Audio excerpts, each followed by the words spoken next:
So the object of our webinar today is human rights remediation across the supply chain.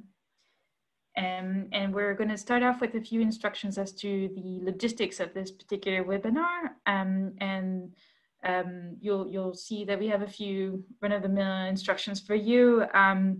Obviously, change your name in order for people to understand who you are, and particularly for us to be able to maybe address some of your questions using the chat function so that we can moderate your questions and feed them into our discussion. All of you are muted.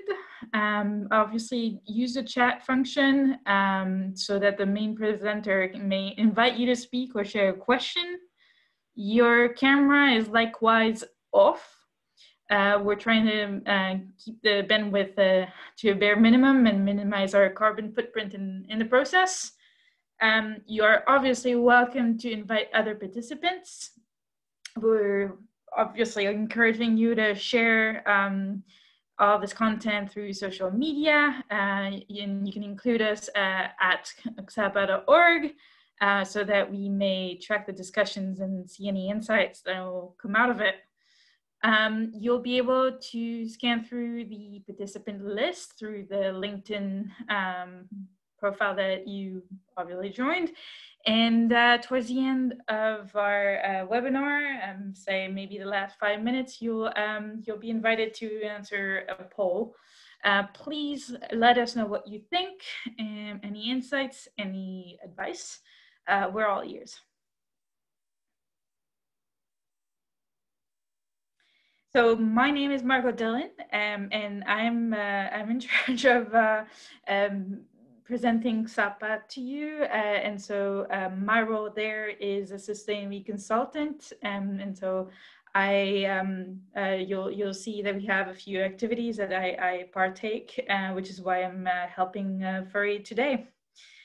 So we want to introduce you to Ksapa and namely our team, as well as the services that we provide. So Ksapa is what we like to call a mission native company or .org led by purpose. Our purpose is to accelerate the contribution of investors and companies to the 2030 sustainable goals. In order to do that, we have decided to structure our activities around 3 key pillars, which you have on this particular slide. The first being advisory, the second investment, and the third advocacy. And so you'll see that a number of our activities are obviously interconnected. And right now we're in the process of sharing the advocate pillar. So we'll be sharing more insights through, well, our webinar right now, but also quite a lot of media, social media. Obviously, join in, share insights, and help us move forward. So we want to stress the fact that we're mission native. We're headquartered in Paris. There are 10 experts for now, but we also have a much broader network spanning the 5 continents. About 150 experts may be pulled in order to support us in the operational implementation of our programs, or with expert insights on particular topics, such as agronomy. Here we'll likely be talking about specific issues pertaining to human rights, so we might be pulling in people from around the world in order to support us. We also move forward through a number of global strategic partnerships with impact investors and digital experts, as well as more and more data, as you yourself might have encountered. The goal being, through those 3 circles of those 3 interconnected teams, to offer super contextual insight and follow through on the ground. Make sure that the support is effectively operational and high quality in global and very complex projects.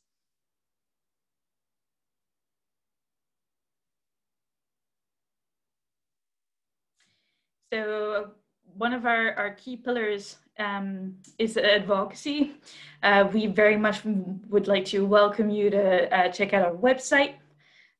There's a whole advocacy section, and namely the publication segment of our website, where you will find our Towards 2030 report, complemented by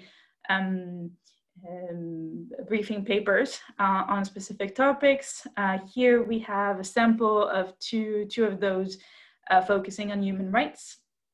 You'll also want to check out our blog, where you'll find a number of articles on human rights and risk mitigation in general, and a number of regular webinars, such as the one you're following right now, that you can get back to at any particular convenient time for you.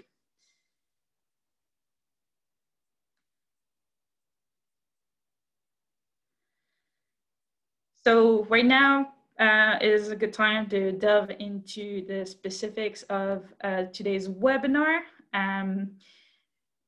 Again, it's a series of webinars, but this time we would like to delve into the particulars of risk remediation.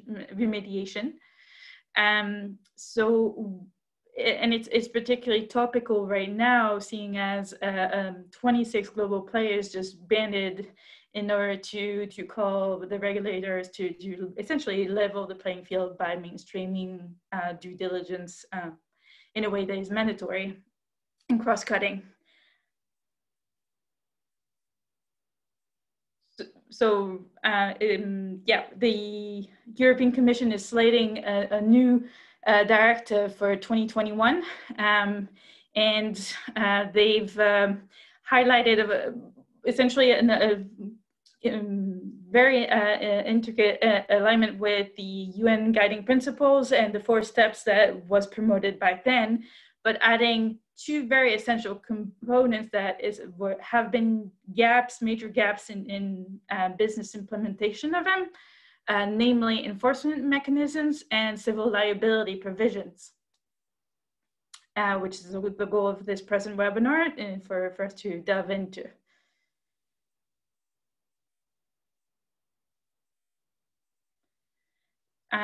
Right now, we hope to delve into the enforcement mechanism aspect of that conversation. What we see are 3 thorough lines. First being that for now, our engagement with clients has shown a certain amount of difficulty in effectively mapping risks across the business throughout the value chain. The second being that corporate reporting right now seems to be fairly disconnected from risk mapping at the granular level of wherever risk occurs. And whenever risk is finally identified, there is certain lagging in terms of answering, addressing, and following up on stakeholder aspirations.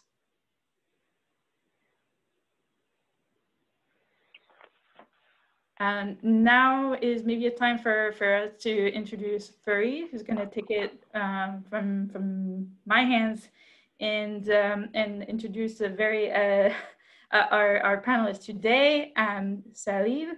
And so over to you, Farid.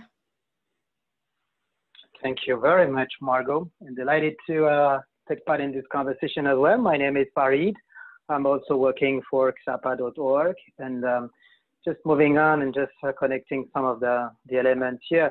As what's displayed on the screen right now is related to some recent conversations and previous webinars and conversations held with many of you and other people and part of that community taking part in some initiatives held by Ksapa.org.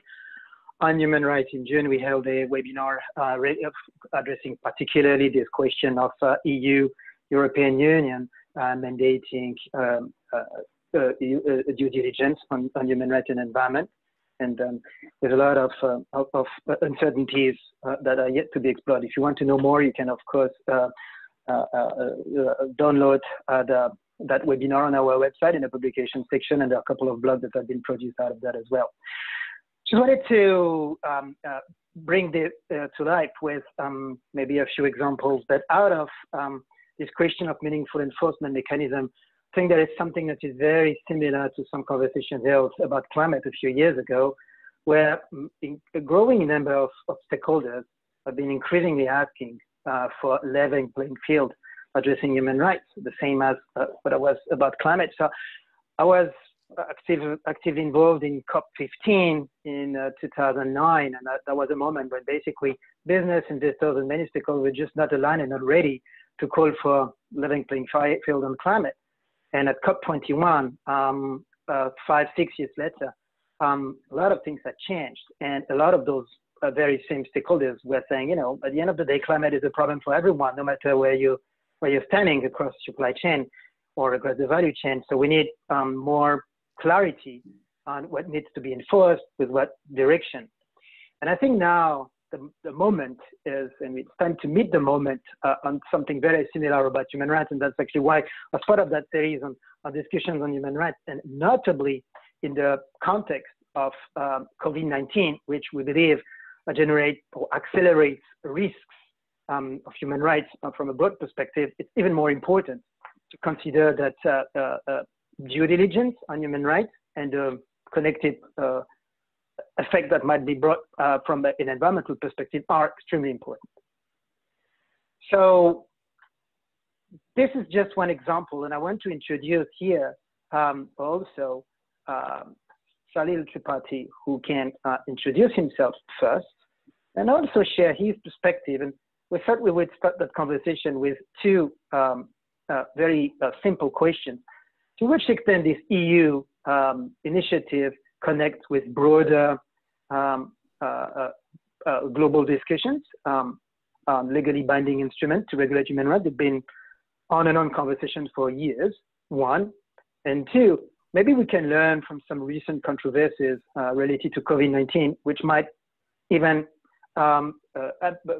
bring even more urgency on the need for more new solution or new approaches managing human rights from supply chain perspective. A lot has been done to date by companies and investors, but clearly, I think it's not a surprise for anyone here to say that it's clearly not enough. Salil, maybe you can first introduce yourself. Yeah, sure. Thank you. Hello, everybody. Good day.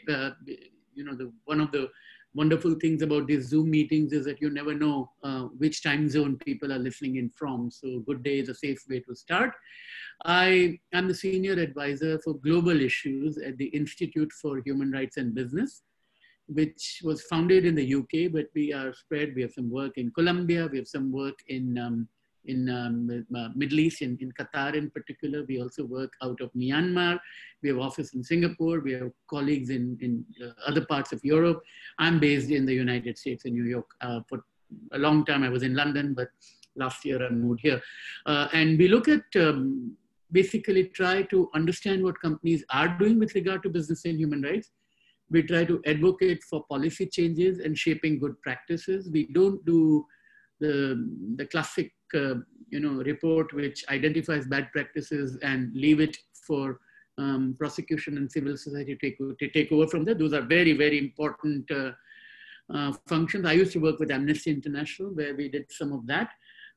We feel that there are companies which are not good or bad, but companies' actions are often good or bad. And our aim is to make sure that the good actions are promoted and bad actions are stopped, not just minimized or mitigated, but stopped altogether. And we do think that the UN Guiding Principles for Business and Human Rights gives a very good framing point for companies to recognize what their responsibilities are and how they should work together. And in that, one of the critical things that they need to bear in mind is, of course, due diligence. Now, it is in that regard that the first question, about the legally binding instrument comes into being. I see the whole guiding principles and the due diligence requirement as a kind of a licensing requirement for driving. If you're driving on a highway, you need the highway code, which tells you how to drive. It tells you the rules, when to stop, what is the speed limit, what risks are not worth taking ever, how do you operate when there is a sudden crisis in front of you. It tells the rules, but ultimately the responsibility lies with the driver. Yes, there are times when, the driver is pushed from behind and something happens and there is an accident. But basically, a highway code can tell you the rules, but does not prevent accidents. And I think that's what guiding principles and the requirements on due diligence do. They are necessary, but they are never sufficient, because sufficiency is a very challenging part in human rights. There's nothing that can give you a fail-safe rule that if you do X, Y will not happen. And one reason, of course, is that human rights are impacted on and affected by a wide range of entities. It's what society and culture dictates. It's what the local laws are about. It's about what about host government laws are, home government laws are. It's what about how they're practiced in specific contexts. And it also deals a lot with the state responsibility to protect human rights, which is the starting point of the UN guiding principles, that the states have the obligation to protect rights. Companies have the responsibility to respect rights, and respect does not mean the traditional human rights law perspective, which is do no harm, but doing a lot more, which comes through due diligence, having a policy, operationalizing, instrumentalizing it, having systems of incentives built in, having a reporting mechanism, and establishing a grievance mechanism. I mean, I'm assuming most of you are familiar with that framework, so I won't go too much into the detail of that. Now, a lot of the discussion on business and human rights inevitably tends to take the perspective of large multinational corporations for good reason, because multinationals claim to adhere to international standards, and they have an impact way beyond their own operation. But even multinationals can have limited impacts. I mean, a good example would be, let's say, someone who does contract manufacturing in China, and let's leave COVID aside for a minute, and let's not talk about how supply chains are going to get disrupted, but let's talk about before January 2020, last year.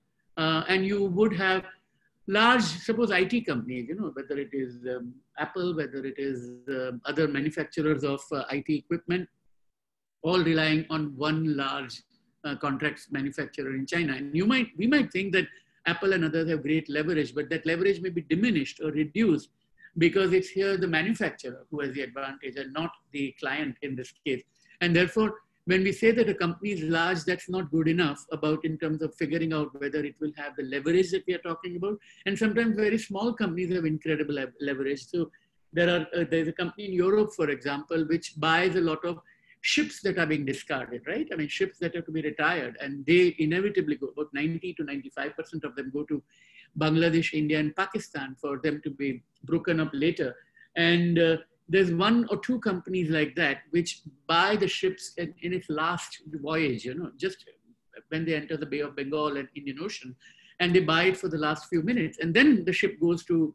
So, I mean, a large shipping company may, have, a particular relationship with that entity, but then it is no longer in their hands. And actually the company which has the largest impact on human rights would be the smaller company, which is actually operating there. So the size is not an issue.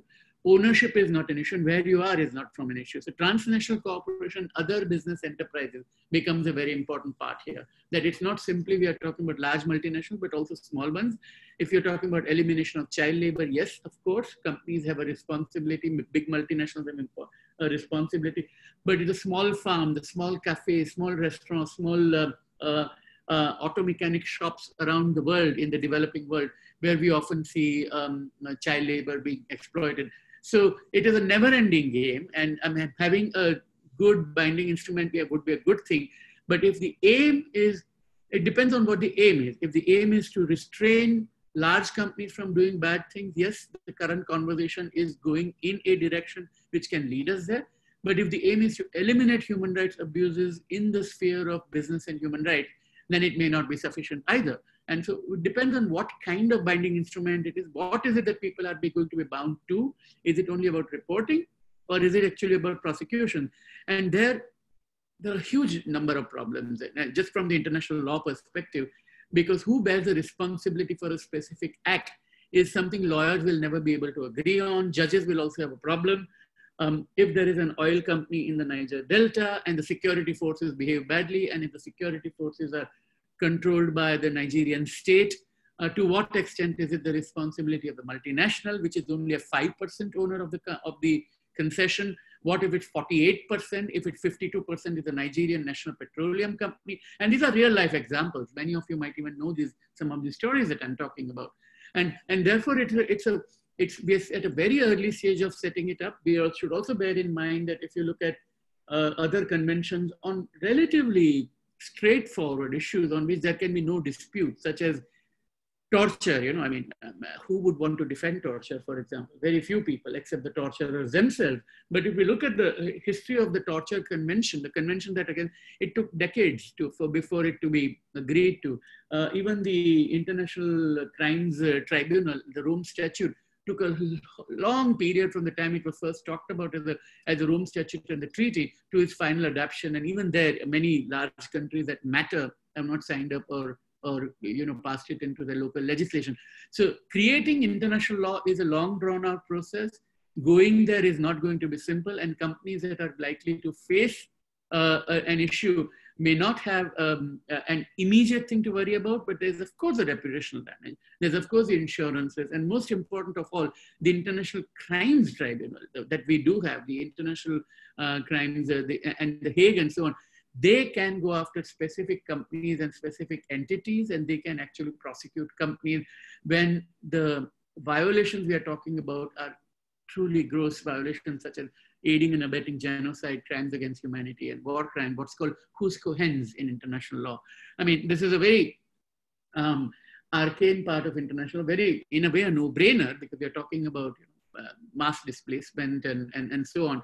But companies will be surprised how often they are only one or two steps removed from that. So greater understanding of complicity becomes important, which is a very long way of saying that yes, legally binding instruments are necessary to regulate, but there needs to be clarity about what it is that we wish to regulate and what kind of reporting mechanisms we want, what kind of grievance systems are in place, and what kind of remedies that we are really after. Do you want me, Farid, to turn to the COVID-19 now, or do we pause? I just have one question coming from a participant asking, at the end of the day, what would be the perspective of, perspective that could be shared in this webinar, if I get it right, from the trend. Is it more going down the road of reporting, or is there convergence to expect companies to go more down the road of enforcement that can be attached to, legally enforcement of human rights by companies? So I think they're kind of tied together. I think there is a lot of conversation about reporting. There is more and more demand of reporting, modern slavery statement and the anti-bribery convention and the disclosures under the Dodd-Frank Act. There's a lot of stock market reporting requirements that are coming in. Of course, when we talk about stock market reporting requirements, we should bear in mind that we are talking about companies that are listed on stock markets. I mean, increasingly companies are taking private capital or going directly from placements, and those companies will not be covered by this. So let's be aware again that this is not one size fits all solution that's happening.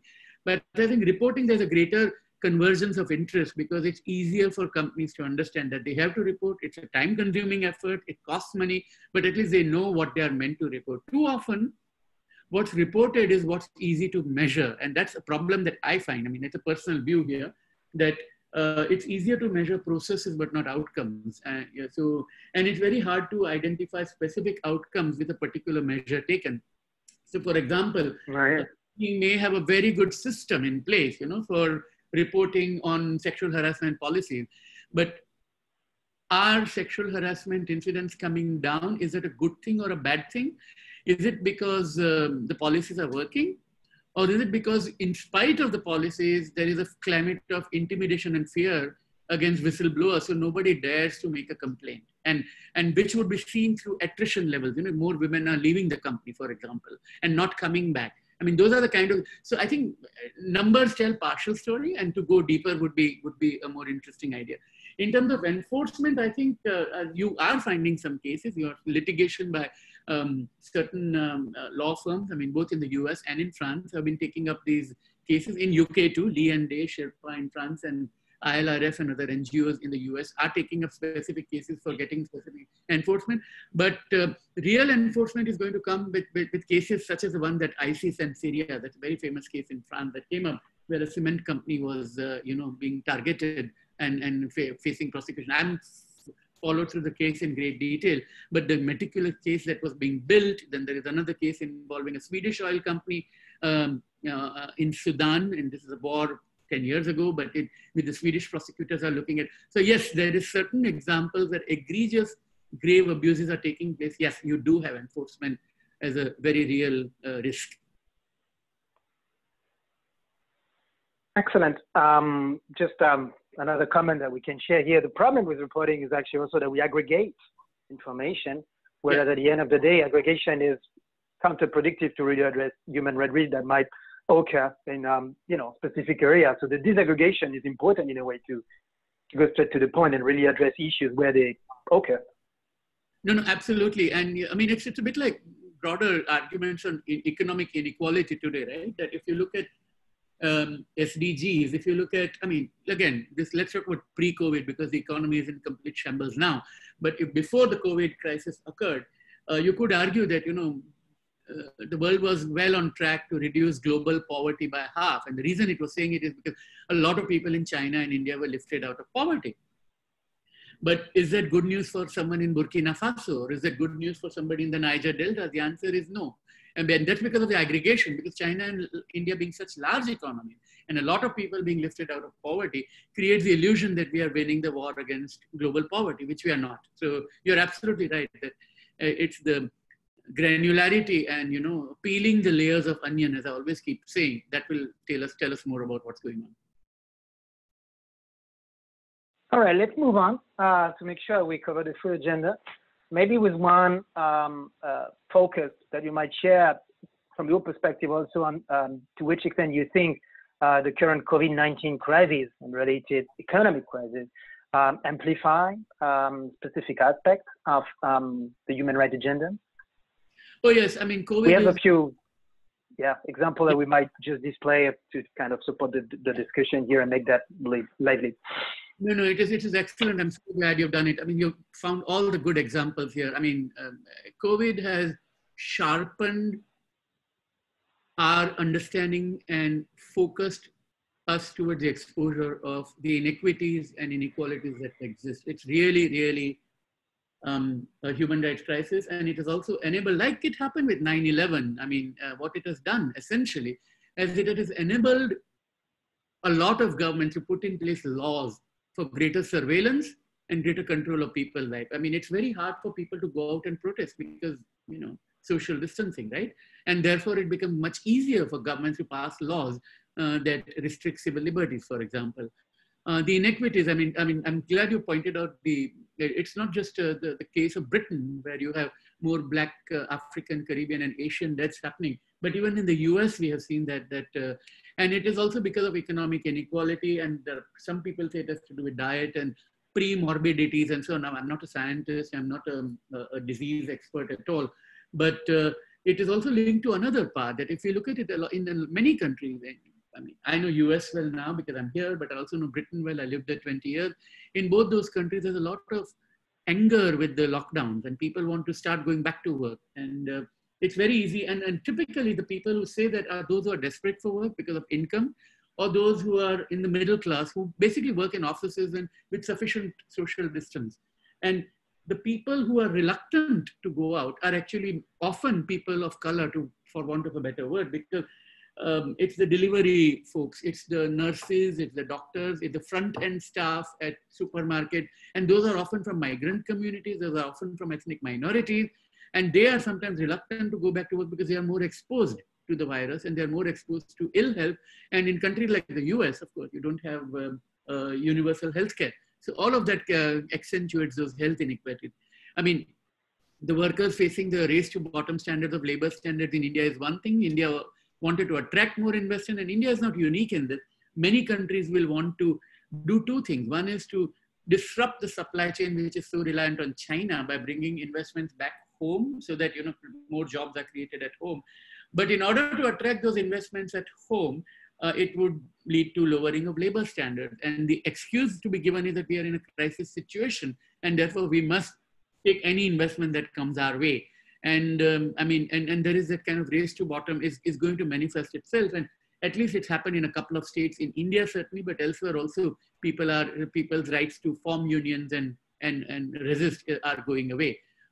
the child labor risks will increase. I mean, you just imagine if you're from a poor family, you don't have access to tablets and laptops and computers, and schools are all going on Zoom. How do children access it? And if they are at home and there are mouths to feed, what does a poor parent do? He sends the children to work in the farm, in the coffee shop next door and all that. That is going to happen. Social unrest is indeed rising, as you're quite right in pointing out here. I mean, it's the Black Lives Matter movement here. I mean, I'm not saying that what's happening in Belarus today is necessarily because of COVID, but obviously frustrations have been built up, and long drawn out rivalries are being fought out. And that's certainly the case. And the one, impact we also have to look at is the impact on women and on gender. There are two kinds of impact. Those who are, on one hand, it might seem great that, women can work from home and therefore there's greater flexibility, something many women have asked for many, many, many years, and they were not able to get by saying, no, you have to be physically present. And now they're able to go to, work from home. So that's supposed to be a good thing, right? No, if there are not enough facilities at home, the quiet private corner women need to work, the number of screens needed. Suppose a family is a family of 3 children, and the couple who were the head of the household, the man and woman, or the two men, or the two in this case. Now, what would happen in that kind of a situation is that the competition for screen time, competition for data that is needed, and in some instances, exposure to greater violence, in a small cooped up environment. And we wrote a report in April, soon after the lockdown started, highlighting some of these potential risks, and it has only gotten worse. We know a lot more cases like that. But beyond that, even industries which are primarily reliant on women and workers, in a huge way, such as what we were going to talk about, Bangladesh and garment sector is a very good example. Bangladesh relies hugely on garments for its foreign exchange. It's the biggest foreign exchange earner after remittances in the country. And about 4 million Bangladeshis work in the garment sector, and out of them, about 80 to 85% of them are women. Probably 90% of them are women. But once the COVID happened, and although we pay $5 or €5 for a T-shirt, and it's possible because of extremely low wages in countries such as Bangladesh, in these garment factories. But once this happened, a lot of the companies, knowing that there'll be shortfall in demand, stopped those contracts and canceled them. And because they canceled them, a lot of women were exposed to unemployment and with no other jobs to go to. And you could argue that those are terrible jobs to have because the conditions are not great and all that. And at the same time, if you look at the work of a sociologist from Bangladesh called Naila Kabir, who teaches at the London School of Economics, called The Power to Choose. She basically writes how actually the garment industry has empowered women by letting them get out of home and in a workplace, in a safe, secure setting, compared to, working in more dangerous industries such as brick making, for example. And all of that has led to an empowerment of women. Now, so this is the kind of thing that is always a strategic, incremental gain, which is not perfect, but it is good compared to what it was. So this is what was happening. And now suddenly a lot of these women have either lost work, or because some of the companies are insisting on the contracts being made, some of these women are being forced to go to work and expose themselves to COVID. So if they don't work, they have a risk. If they do work, there is a risk. And, all these positive stories came out, how the Bangladeshi industry started making personal protective equipment and so on, which is all for the good. That's nice. But we are in a situation where we have to look very carefully about what the impact is. Some companies have to be commended.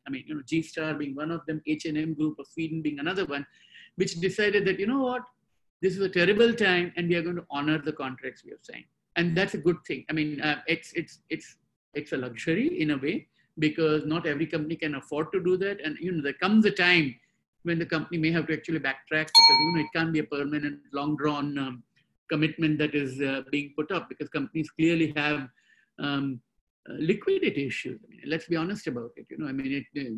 Yes, however much stimuli may come from treasuries, ultimately the companies have to be responsible to at least maintain their books of account.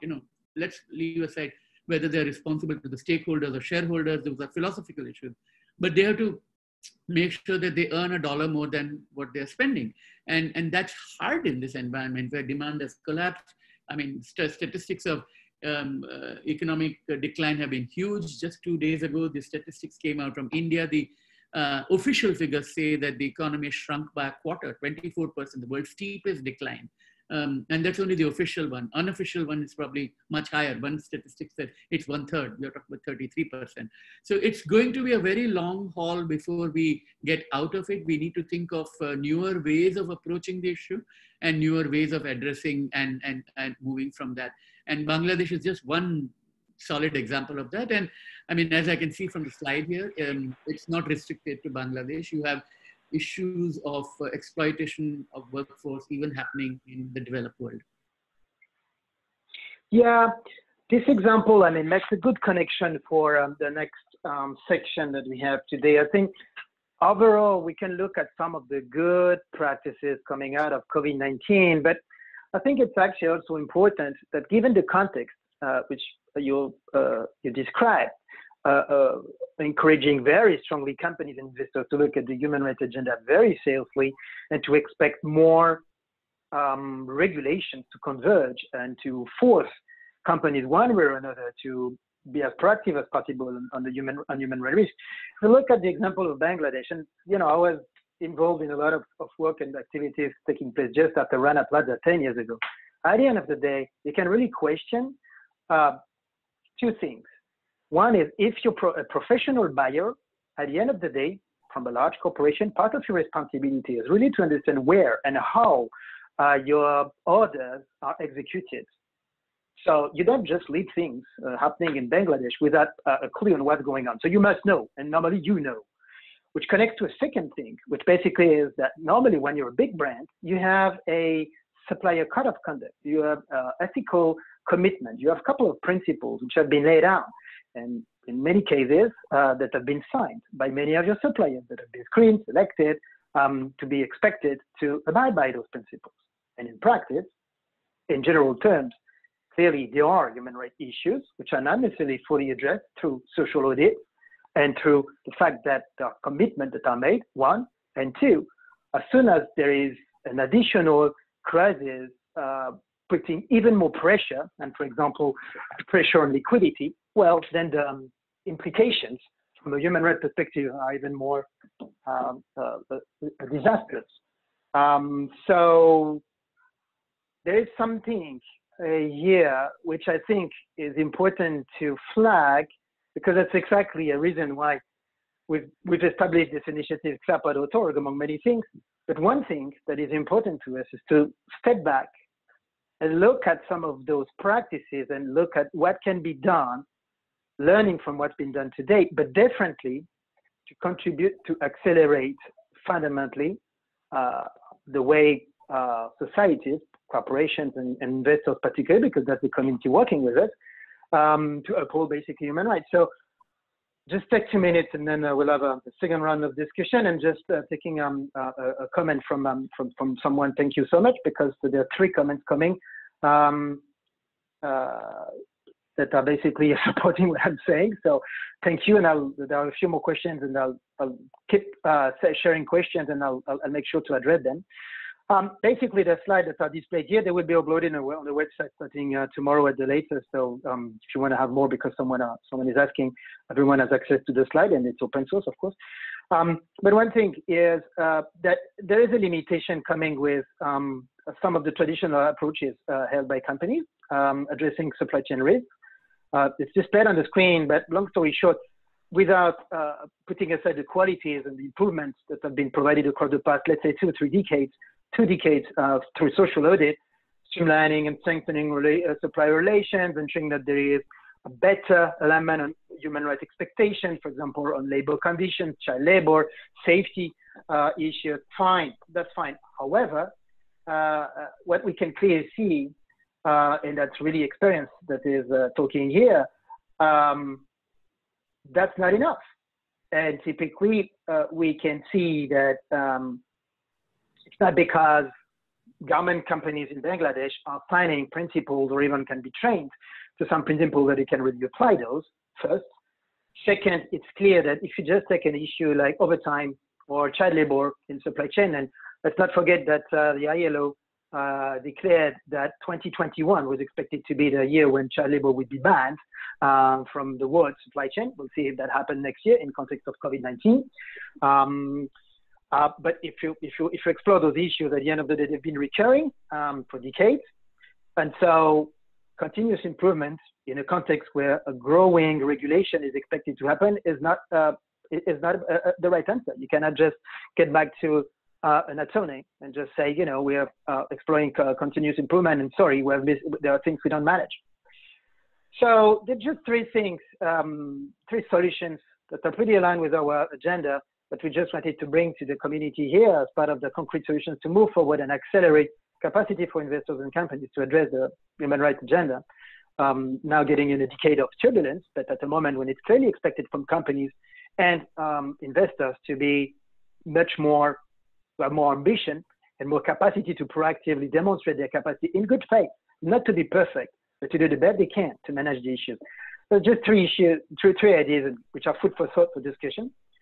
Idea number one is basically to start from the broad human rights perspective and dig deeper on vulnerable segments to really understand how best to address what might be the root causes generating potential human rights abuses.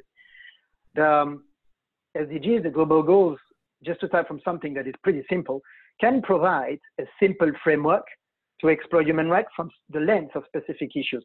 Gender can be one.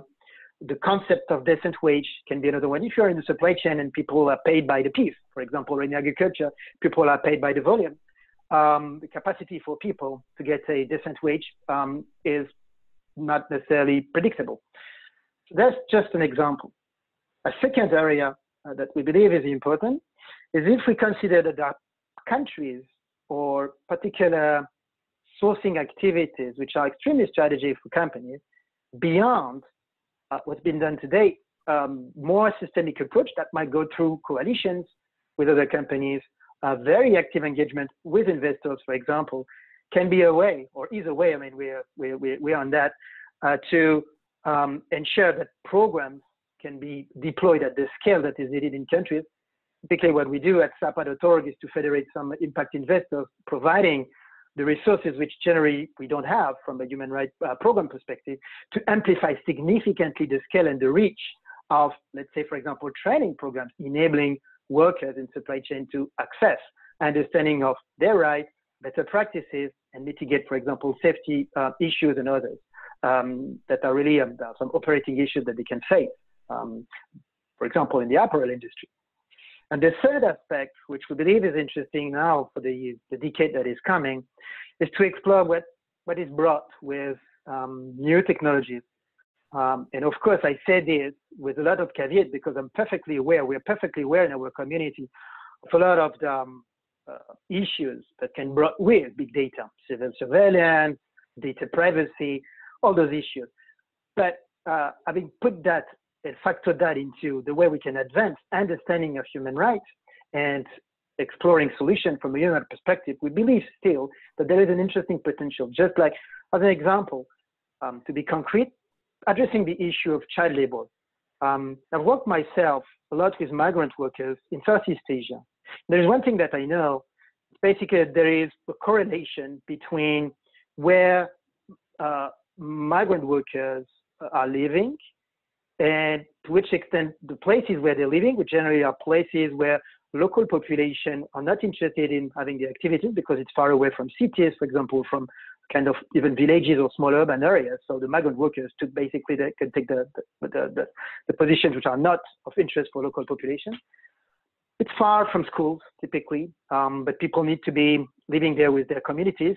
So the families are living there. And so the likelihood to find child labor in those areas is higher than in the population in general. So talking about big data, something that is very interesting to explore with my example here is to put a GPS location, for example, of plantations or factories where we know that some migrant workers are operating, put that in the same map as where we can find some local equipment that provide access to education, schools or cities of a certain size, let's say.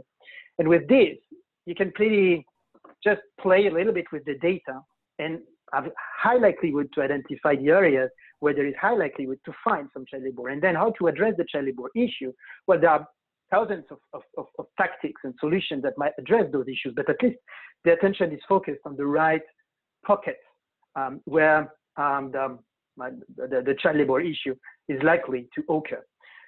So long story short, because we're entering a decade of turbulence, being able to focus and explore the human rights agenda from the lens, gender being a very interesting one, being able to provide, federate that relationship or coalition between investors exploring impact, for example, and companies exploring solution at the scale that is needed in country, and or exploring the pros and managing the cons generated by digital solutions are three ideas, solutions that we're exploring and implementing ourselves to help advance a little bit more the agenda. So I stop here. There are questions. So I just want to make sure that one question is addressed, at least.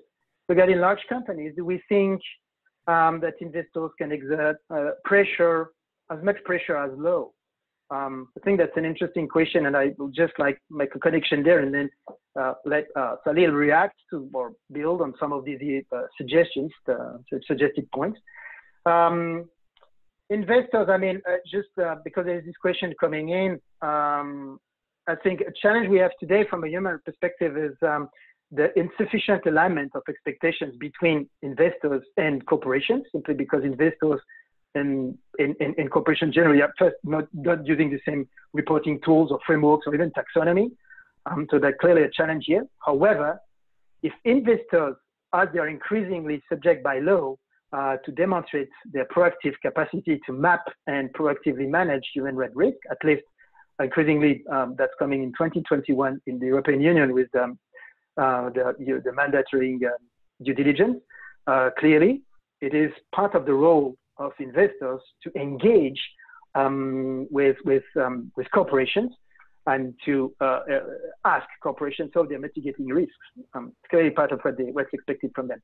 Anyway, I stop here for you, Salil, to also react to some of those areas which is being shared to our community today. Yeah, sure. So I think the SDGs is a good starting point. The beauty of the SDGs is that they are measurable, they are understandable, and in a way, the entry barrier for companies is low. I mean it in a nice sense of the term, because they are meant to encourage companies to act in ways that advance a good policy goal, such as empowerment of women, or working towards environment. And a lot of companies tend to see SDG realization as part of their corporate social responsibility initiative. Now, where I have a slightly, not skewed, but slightly different focus or perspective is that corporate social responsibility is all very well, but it always tends to be voluntary. I mean, it's when companies have, it's good years that they will do it, every time they will not do it. It's the kind of thing that they would want to do it because it's in part of their code of ethics, it's not regulated, it's not mandated, and so on. And SDGs are really goals for the entire society. For the state, first of all, I mean, let's go back to the basics. Human rights protection is the responsibility, primary obligation rests with the state, not, I mean, the others have a duty to help, but it's not something that's a legally binding responsibility. So when companies say that, we are doing things that enable with the realization of SDGs, that's fine. What we should always remember is that, it's not like environment where, if a company has had emissions problem, it plants more trees to offset for that. Human rights doesn't work that way. That if there has been exploitation of women or children in one particular factory, it cannot be compensated for by doing good work elsewhere, in some other area altogether. It doesn't even have to be gender specific. So I think SDG is a good starting point, but the whole idea about who the rights holders are and what their expectations are have to be addressed first. And very often SDGs formulation tends to be done by large NGOs with the government and so on. And the voices of the communities on the ground about what their expectations are sometimes missed out on that. So that's one thing I would like to point out. Prioritization. Fully agreed. I'm sorry? By the way, no, fully agreed. Just fully Yeah. agreed. And Yeah, just for information, we released, I think recently, a few months ago, a briefing paper and a blog on SDG washing, by the way. So just for information. No, that's a very good point. I mean, prioritizing action based on strategic categories is a no-brainer. I entirely agree. I've spent a lot of time in SDGs because I don't have much to say. I would have had a lot to say on the big data, but you did anticipate what I would have said, Fareed. You know, when you mentioned the surveillance risk and privacy risk, those are the biggest risks. I think a very simple, I know we are coming to the close of the hour. So a very simple rule I would have is this, that, you know, big data and all that is all very well when we are talking about commodities. And when we are talking about tracing of commodities and objects, it's a wonderful thing, you know, conflict diamond, conflict minerals, and so on. As soon as we apply it to people, a lot of risks come in. And there are sometimes tracing individuals is necessary, such as who is a carrier of a particular disease, yes. But as soon as it is done about who is likely to form a trade union, who is LGBT, that becomes hugely problematic from a human rights perspective. It has to be who has the access to data, how often, how it is shared, how it is managed. All those things become extremely important. What's your take on those worker voice applications? It's a question coming here my way as well.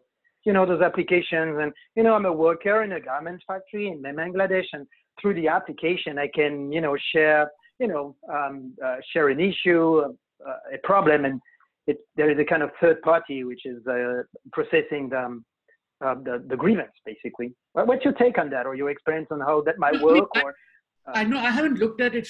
I've heard this talked about by several people, you know, who are very keen, and they think it can work. And I think it works in societies where data privacy is guaranteed. Because, you know, I mean, if somebody can then inform the managers where the complaint came from, you know, if it's a routine suggestion, it's fine, you know, that extend the lunch hour by another half an hour. I mean, that's nobody's going to lose a job over that.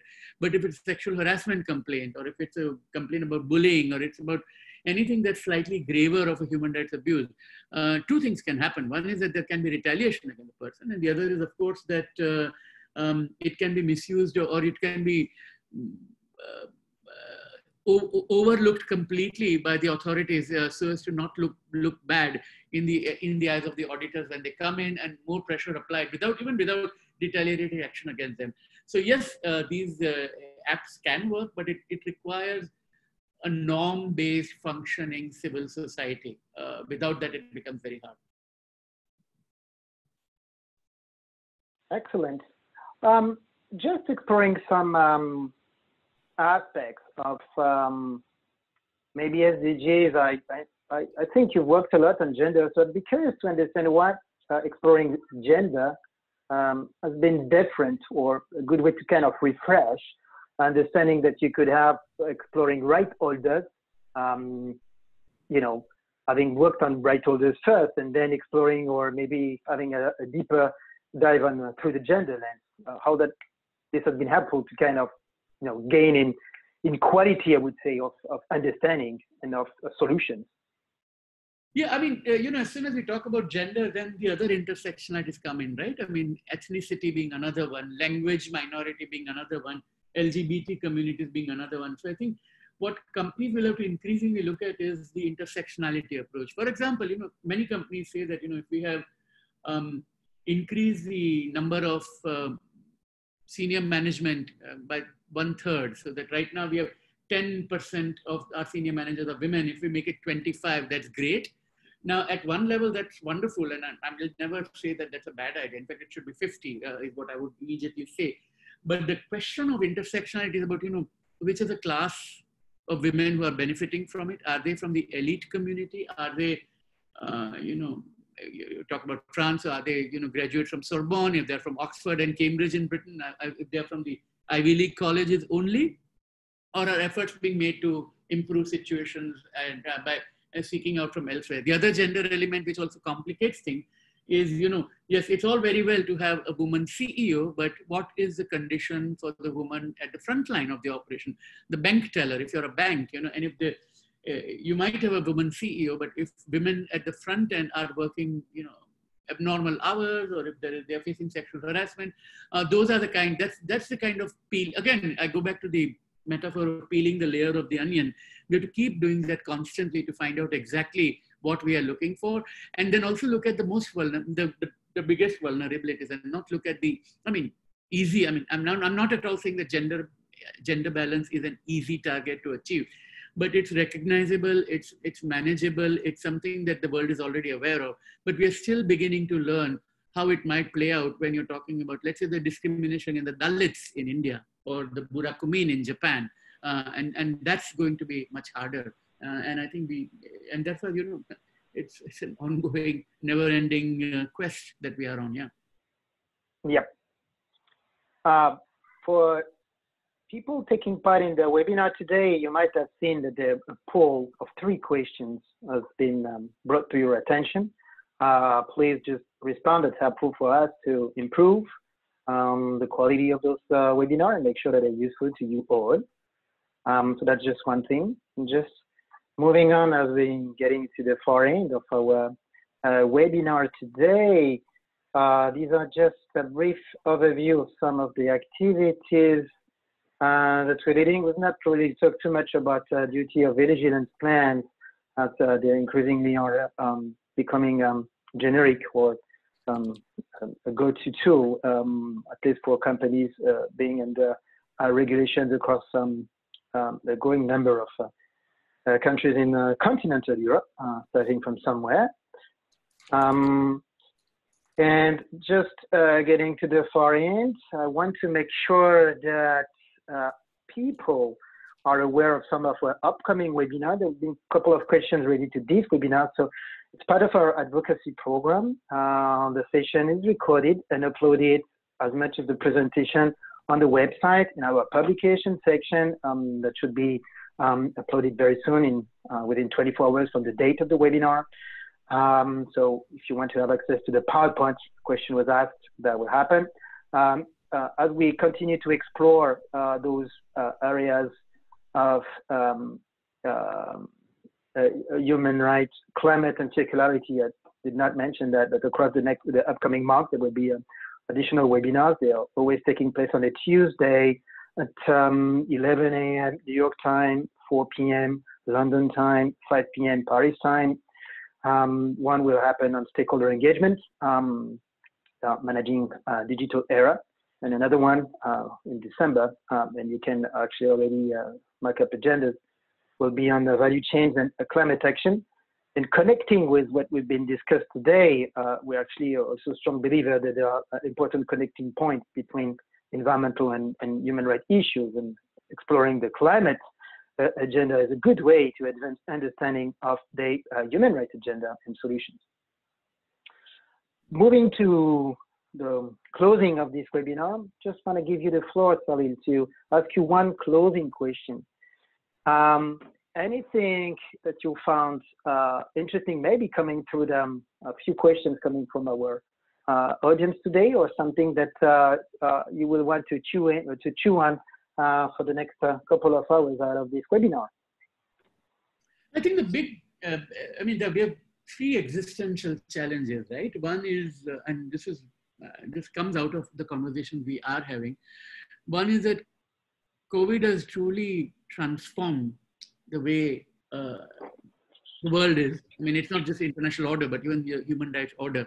And I think it's going to require truly out-of-the-box solutions. And what I would want to know from participants and others to think about as we go forward is what are the best incremental steps that can be taken, not necessarily to address one issue, but to, when you consider that specific issue, to think of the human rights impact of that, and then see how we can move on from that. 2 would be, it's very easy to say that, we want to diversify the supply chain and move away from traditional sources because it's better for to ensure liquidity and so on. And the question I would have is that, in so doing, who are the vulnerable workers who are going to suffer? And this also applies to the climate, which is the third part, the whole just transition agenda, that is it's good to move away from coal and fossil fuels, but a lot of people's jobs are reliant on that. And what happens to them? And I think these are existential challenges, which, obviously we can't respond in the next minute that we have, and probably not even in the next year or 2, but these are the kind of questions we have to start unpacking as we go forward. build kind of inclusive solutions moving forward. Yeah, absolutely. Thank you so much for your contribution. I should thank every participant also for their active contribution, for many. Feel free to continue interacting together through the LinkedIn space that is provided. You've registered mostly through that LinkedIn space, so you can connect with each other. And we need to close the webinar. This is a 1-hour format. And thank you very much. The webinar now is closed. We remain, of course, ready if you have any question at contact@ksapa.org. Thank you so much, Salil, for your time. Thank you so much. All the best to everybody. Yeah. Have a good day. Yeah. Bye-bye. Bye.